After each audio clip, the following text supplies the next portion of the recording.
Kali kita nak explain berkenaan dengan GPT Tune Hook ni. Untuk siapa yang tak tahu, GPT ni boleh korang tengok kat video saya sebelum ni. GPT Tune Hook ni sebenarnya adalah hook 12 patah dengan nada sentap, dengan slang Malaysia kan. Dan kalau hook ni korang guna dan adjust dengan betul, insyaAllah dia akan jadi viral lah. So cara paling mudah korang pilih je yang telah ada kat sini.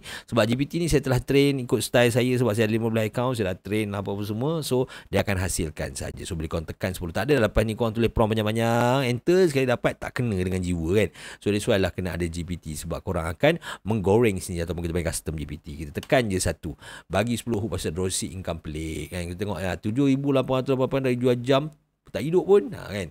Dia siap bagi bukan setakat hook perkataan je, dia bagi visual hook. Korang tengok, kosong follower, satu produk 12 case, 12,000 12,000 lepas 2 minggu. Dia tu bagi visual hook. Kotak kecil, ni phone Nokia lama. Kenapa? Dia bagi sekali dengan visual hook. Dia bagi 10 kan. Kalau rasa macam tak puas hati, korang tekan je next kat situ. Nanti dia akan next. Bagi lagi. Dia akan bagi set kedua income yang ni pelik kan. Dulu jual air hujan botol, lepas 3 bulan beli MyV cash. Tu hook itu pun memang betul. Biar betul jual air hujan dalam botol pun terus kan.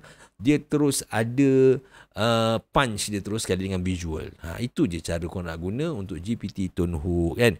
Korang siapa yang berminat boleh dapatkan. Sebab bila korang beli, kita akan bagi instruction sekali, dan sekali dengan instruction tu ada dia punya link. Kalau tekan link, automatik akan berada dekat tepi ni lah. So boleh guna pakai kat semua account chat GPT kan. Sama ada berbayar ataupun free. Okey, itu sahaja. Kalau korang minat, korang dapatkan dengan link yang ada dekat bawah saja.